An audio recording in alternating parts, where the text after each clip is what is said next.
Now, this is one of those situations where I feel like it would be best if I actually find out. Y'all know I don't like spoiling anything. I don't like knowing anything. I want to go into my first reactions as genuine and as real as possible. Right? But I know this group name is not called Aha. Aha. Like, I just know it's not. I just know it's not. I know it's not. And I don't want to look like a complete idiot. I mean, of course I am one. A big one. But, I mean, it's just no way, right? Oh, it's Norwegian. It's a Norwegian group. Oh, yeah. So I definitely need... Okay. Aha. Pronunciation? But it's going to give me the American...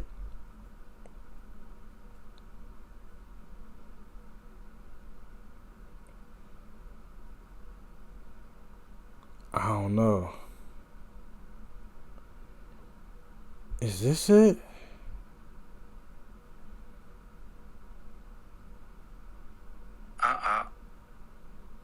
I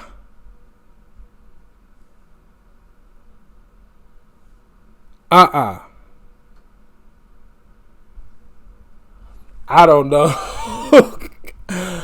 Oh, man. This is one of them situations where I'm going to need y'all to hold my hand and walk me through it, because I'm going to just sit here and make a more of an ass of myself and look more dumber. Look, just look how I'm talking. More of an idiot than I already am. Y'all going to have to help me with this one. All right. But this group, I'll just say that. I'll just say this group is a Norwegian synth pop band formed in Oslo in 1982. I'm going to stick with their first names. Founded by Paul, guitars and vocals. Magne, keyboards, guitars and vocals. And Morten, lead vocals. The band rose to fame during the mid-1980s. It was signed to Polydor, and RCA. Achieved their biggest success with their debut album Hunting High and Low in 1985. The album peaked at number 1 in their native Norway, number 2 in the UK, and number 15 on the US Billboard album chart. Yielded the international number 1 single Take On Me, which is what we react to today, as well as The Sun Always Shines on TV, and earned the band a Grammy nomination for Best New Artist. In the UK, Hunting High and Low continued its chart success into the following year, becoming one of the best-selling albums of 1986. The band released studio albums in 1986, 88, and 90, with single hits including Hunting High and Low, The Living Daylights, Stay on These Roads, and Crying in the Rain.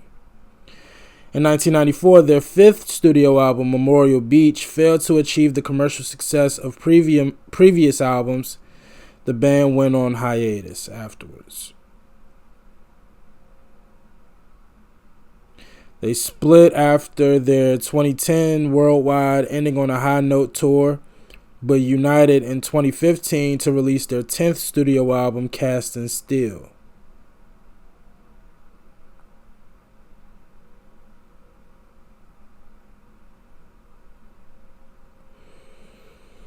They're one of the 40, they're between 40 and 50 of the highest grossing bands in the world. The band were listed in the Guinness World Records book for having the biggest paying rock concert attendance. They drew an audience of 198,000 people at Maracana Stadium during the Rock in Rio festival. They have sold more than 100 million units, albums, and singles combined. All right. I don't know how or why I haven't heard of them, but they sound like a pretty big deal. I don't even know how to pronounce their names. But I'm ready to see this. I'm ready to hear this. When I saw the name, I was like, excuse me? But then I saw the views, and I was like, damn. Got 1 billion views on this song. So this must have, I mean, we just read that this was one of the big singles from their debut album. So I got to hear what made this so special, man. Let's go.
As I sit here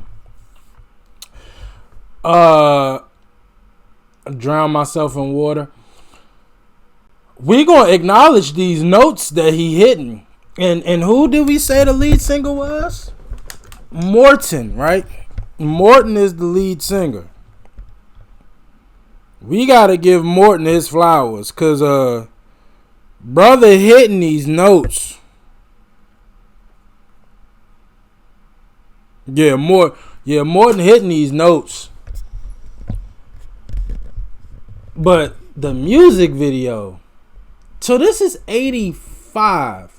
Now we know that by this point, Michael Jackson had he already revolutionized the music video, and it went away from just this typical stage performance or just generic shots and the artist just kind of lip syncing, you know.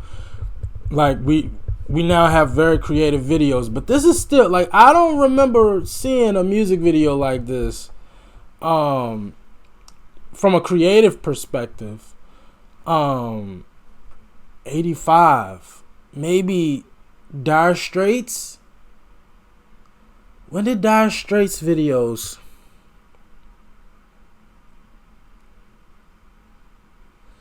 And maybe I gotta go back and look at the dates of some of the other great music videos that I've watched, but this is like very ahead of its time. I mean, people do this. I mean, I'm trying to think of the last music video that I remember having a style like this. Maybe B.O.B., Bruno Mars, Nothing on You. Beautiful girls all over the world. They had the drawing thing, and they kind of like went between the drawing and the actual physical them in human form. But yeah, these vocals by Morten though, I'll be gone in a day. When he say I'll be gone in a day or two. And when he hit that 2 note, whoo.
Wow.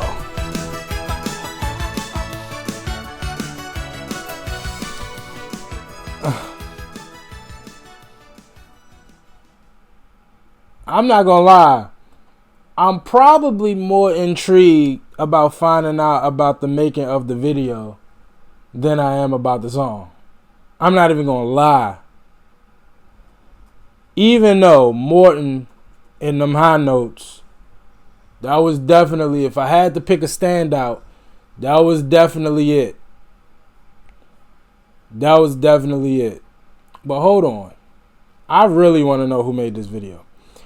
Okay, recorded in 1984 and released in October of that same year. Oh, okay. I get what they're trying to say. Was produced by Tony Mansfield and remixed by John Ratcliffe. The 1985 international version was produced by Alan Tarney for the group's debut studio album, Hunting High and Low. The recording combines synth pop with a varied instrumentation, including acoustic guitars, keyboards, and drums. The original 1984 version, Take On Me, failed to chart in the UK, as did the second version and the first of its two 1985 release. They released this song 3 times as a single? I don't think I've ever heard of that.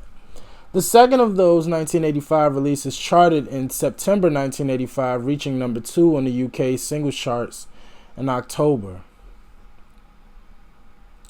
I'm just trying to think what made it pop the second go round, or the third go round.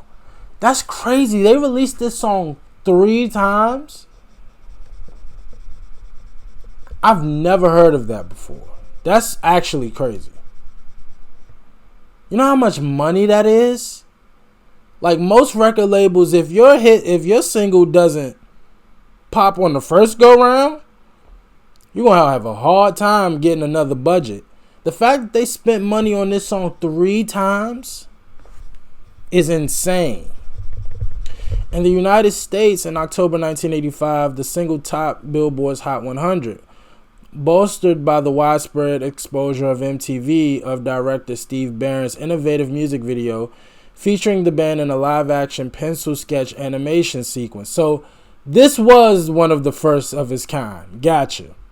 I was just thinking about that. Like, I've never seen a music video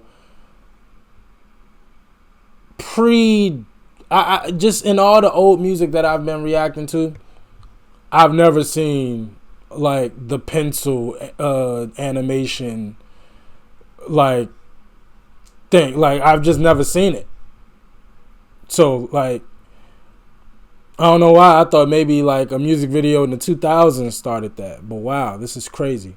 The video won 6 awards and was nominated for 2 others at the 1986 MTV VMAs. Okay, so the video is what popped it off. So I'm going to assume the first time around when they made the song, they just threw the song out, no visuals.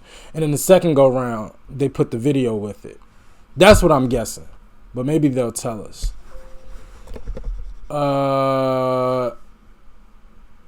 Take on Me originated from Paul. I don't even want to. Oh, Magne.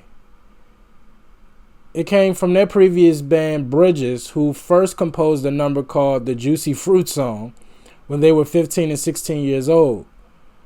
Initially, the band felt the riff was too pop-oriented for their band, thus the first version of the song was more punky, an attempt to offset the riff.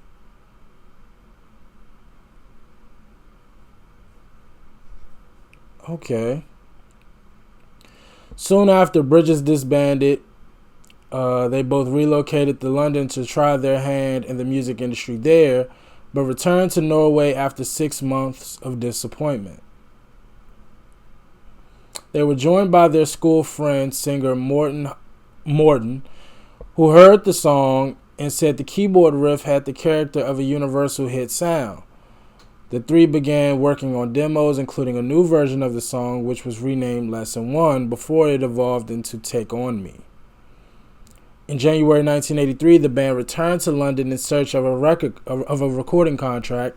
They intended the song to show off Harkett's vocal range, which led to his vocals doing this spiraling thing. Okay. Band moved into an apartment in London and began contacting record companies and publishing houses. After a few meetings with various A&R personnel, they signed with the publishing house Lionheart. They returned to Norway to earn some money. When they returned to London, they left Lionheart out of frustration. Okay. This is a crazy story. They decided to record new demos and chose the studio of musician and producer John Ratcliffe, intending to re-record 5 songs. The band signed with Ratcliffe, who introduced them to manager Terry Slater. With this encouragement, the band managed to complete some songs, including Take On Me. After a few meetings, Slater signed them with Warner Brothers Records UK. Wow. This is a crazy story.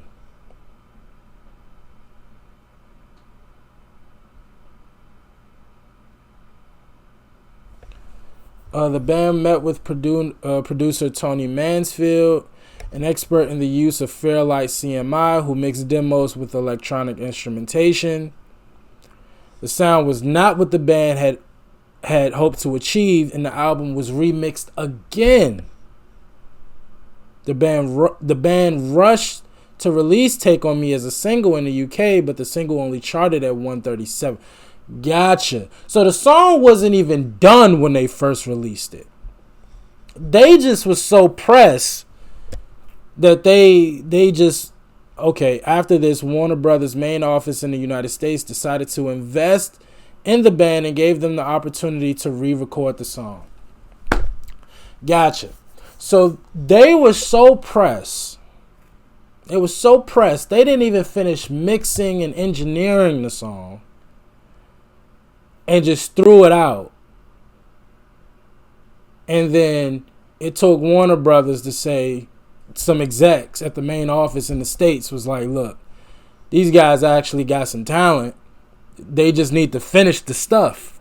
And so then they that's a great story. This is a crazy story, but great. And this is why, y'all know I give a lot of shit to the labels, but when they do their job like this, stories like this, I mean, this is a great story. This is a great story.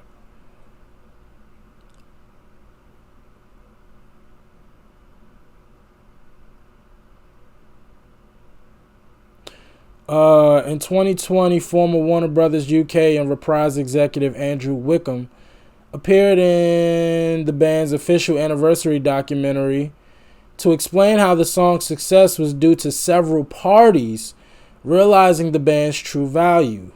He detailed how the song finally became the worldwide smash hit, still widely recognized today. In 1984, he was the international vice president for Warner Brothers Records America and their A&R man in London. He said, "I got a call from Terry Slater. I couldn't believe my ears at the band's audition when I heard Morton sing. I thought, how can nobody who looks like a film star sound like Roy Orbison?" I don't know who that is. "I thought, this is unbelievable." But they do have a look. They did have the marketable 80s look of like superstars. They did have that based off what I saw in the video. Wickham immediately signed them to Warner Brothers America after learning several previous attempts had failed to make Take On Me a commercial success. The next release was not successful either and featured a very ordinary performance video. He authorized considerable investment in the band. On Slater's recommendation, renowned producer Alan Tarney was commissioned to refine the song. The new recording achieved a cleaner and more soaring sound and a coda section instead of the earlier quick fade out. The song was soon completed and re-released in the UK, but the record label's office in London gave them little support, and the single flopped for the second time. Y'all, I don't think y'all understand how crazy this story is. Y'all do understand. If you flop the first time you come out, I don't care how much marketability you think you have. If you make a label lose their investment, that's it. That's it. It's no trying again. There's no, we believe in these guys, so let's keep trying. If you flop, you're donezo. You usually get pushed to the back of the bus. The fact that these people were willing to not only give them not a second chance, a third chance, is incredible. This is not normal. This is not a normal story. This is actually pretty insane. Wickham placed the band on high priority. Do you understand how crazy? A band that flopped 3 times with one song was placed on high priority. That is not normal, y'all. That is not normal. Wickham placed the band on high priority and applied a lateral strategy with further investment. Steve Barron directed a revolutionary rotoscoping animation music video which took 6 months to create using professional artists. I don't even want to read no more. That is so crazy.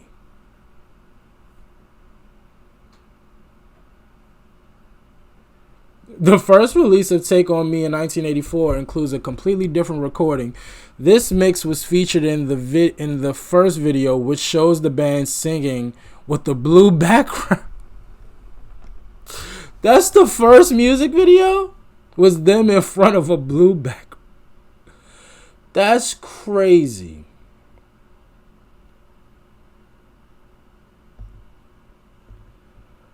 The music video was remastered in 2019. It's February 17, 2020. The music video reached 1 billion views on YouTube.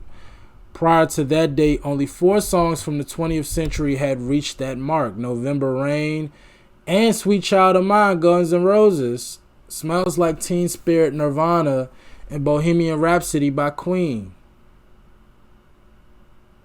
Wow.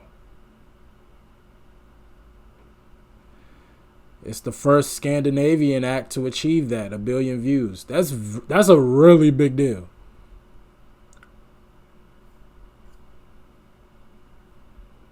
Yo, this is crazy, bro. This is really crazy.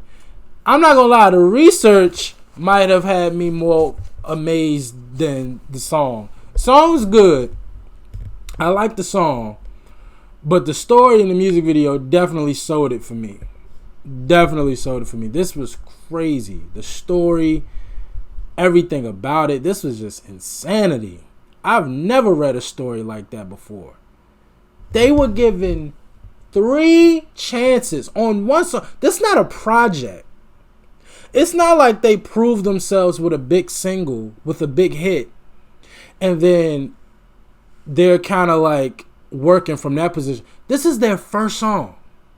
They flopped 2 times with one song and was given another chance. That is not normal.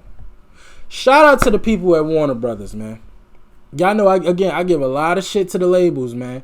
But when they do good things, they deserve their credit. This is incredible. That is not normal.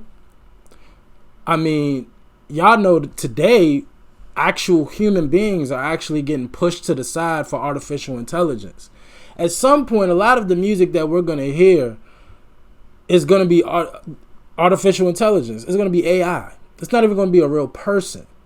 So I can only imagine a human being getting 3 chances with one song. That is not normal. That is crazy. I cannot believe. I actually want to read some more of this, but I'm not going to bore y'all with that. But this is crazy. I'm really intrigued by this. I really want to read the rest of this story. Y'all let me know what else from. I don't want to mess up. I'm going to say aha, but y'all know. Y'all let me know in the comment section how to pronounce it, please. And I'll do my own research. So by the next time we do a reaction to them, I'll know how to say it. But y'all let me know what else from them I need to check out. And yeah, man, I can't believe it. I really want to read the rest of this. Y'all let me know how y'all felt about it. As always, like, comment, and subscribe. I appreciate y'all for watching. Until next time.